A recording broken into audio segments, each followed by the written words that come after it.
Arbenz ran on this ticket that said, we want to get the land back to the people. And once he took power, he was implementing policies that would do exactly that, give the land rights back to the people. United Fruit didn't like that very much. And so they hired a public relations firm, launched a huge campaign in the United States to convince the United States, the people, the citizens of the United States, and the press of the United States, and the Congress of the United States, that Arbenz was a Soviet puppet, and that if we allowed him to stay in power, the Soviets would have a foothold in this hemisphere. And that at that point in time was a huge fear on everybody's mind, the Red Terror, the Communist Terror. And so, to make a long story short, out of this public relations campaign came a commitment on the part of the CIA and the military to take this man out. And in fact, we did. We sent in planes, we sent in soldiers, we sent in jackals, we sent everything in to take him out, and did take him out. And as soon as he was removed from office, the new guy that took over after him basically reinstated everything to the big international corporations, including United Fruit.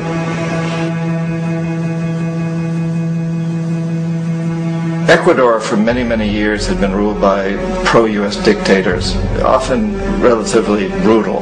Then it was decided that they were going to have a truly democratic election. Jaime Roldos ran for office, and his main goal, he said, as president would be to make sure that Ecuador's resources were used to help the people. And he won, overwhelming, by more votes than anybody had ever won anything in Ecuador. And he began to implement these policies to make sure that the profits from oil went to help the people. Well, we didn't like that in the United States.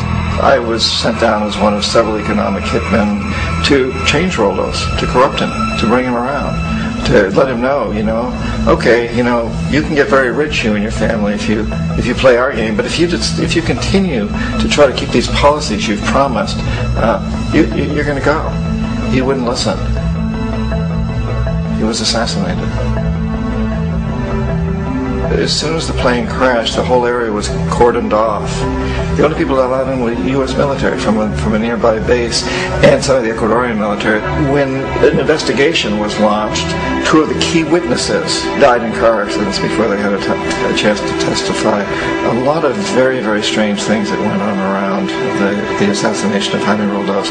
I, like most people who've really looked at this case, have absolutely no doubt that it was an assassination. And of course, in my position as an economic hitman, I was always expecting something to happen to Jaime, whether it be a coup or assassination, I wasn't sure, but that he would be taken down because he was not being corrupted. He would not allow himself to be corrupted the way we wanted to corrupt him.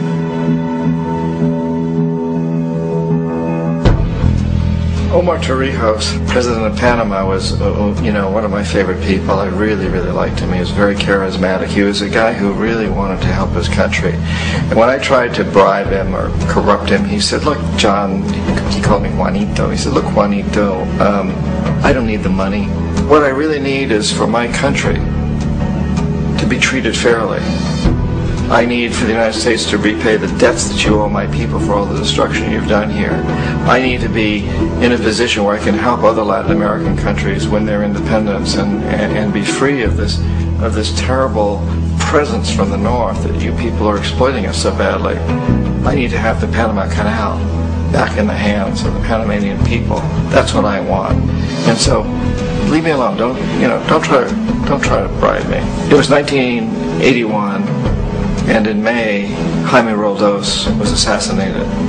And Omar was very aware of this. Torrijos got his family together and he said, I'm probably next. But it's okay, because I've done what I came here to do. I've renegotiated the canal. The canal will now be in our hands. He just finished negotiating the treaty with Jimmy Carter. In June of that same year, just a couple of months later, he also went down in an airplane crash, which, there's no question, was executed by CIA-sponsored jackals. Tremendous amount of evidence that one of Torrijos' security guards handed him at the last moment as he was getting on the plane a tape recorder, a small tape recorder that contained a bomb.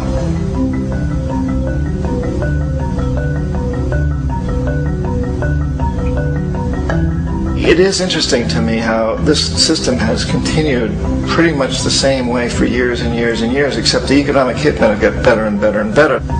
Then we come up with, very recently, what happened in Venezuela.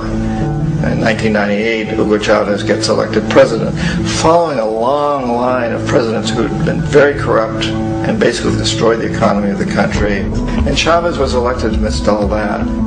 Chavez stood up to the United States, and he's done it primarily demanding that Venezuelan oil be used to help the Venezuelan people.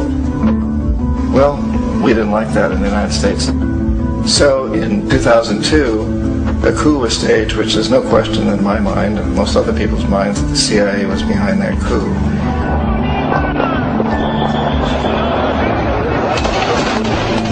The way that that coup was fomented was very reflective of what Kermit Roosevelt had done in Iran, of paying people to go out into the streets, to riot, to protest, to say this Chavez is very unpopular. You know, if you can get a few thousand people to do that in television, can make it look like it's the whole country, and things start to mushroom.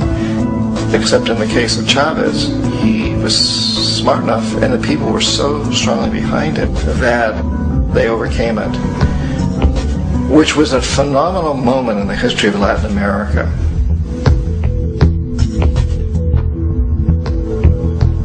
Iraq actually is a perfect example of the way the whole system works. So we economic hitmen are the first line of defense. We go in and we try to corrupt the governments and get them to accept these huge loans, which we then use as leverage to basically own them.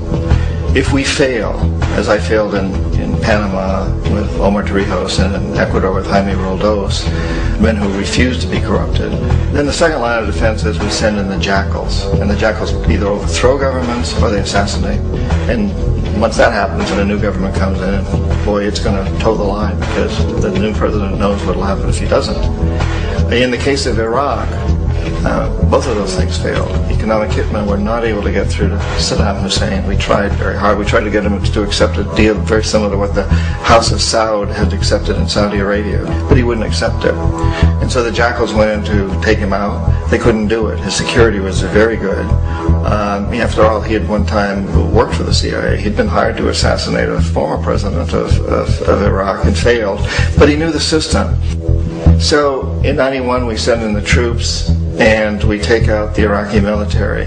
So we assume at that point that Saddam Hussein is going to come around. We could have taken him out, of course, at that time, but we didn't want him. He's the kind of strong man we like. He controls his people. We thought he could control the Kurds and keep the Iranians in their border and keep pumping oil for us. And then once we took out his military, now he's going to come around. So the economic hitmen go back in the 90s without success. If they'd had success, he'd still be running the country.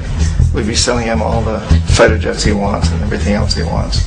But they couldn't. They didn't have success. The jackals couldn't take him out again. So we sent the military in once again, and this time we did the complete job and took him out, and in the process created for ourselves some very, very lucrative construction deals. We had to reconstruct a country that we'd essentially destroyed, which is a pretty good deal if you own construction companies, big ones. So, you know, Iraq shows the three stages. The economic hitmen failed there, the jackals failed there, and as a final measure, the military goes in.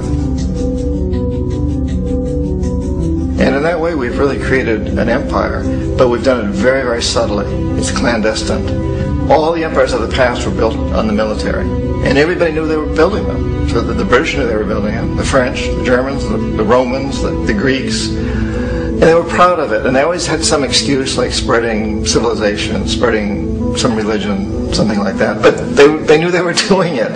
We don't. The majority of the people in the United States have no idea that we're living off the benefits of a clandestine empire. That today there's more slavery in the world than ever before. And then you have to ask yourself, well, if it's an empire, then who's the emperor? Obviously, our presidents of the United States are not emperors. An emperor is someone who's not elected, doesn't serve a limited term, and doesn't report to anyone, essentially. So you can't classify our presidents that way. But we do have what I consider to be the equivalent of the emperor, and it's what I call the corporatocracy. The corporatocracy is this group of individuals who run our biggest corporations, and they really act as the emperor of this empire. They control our media, either through direct ownership or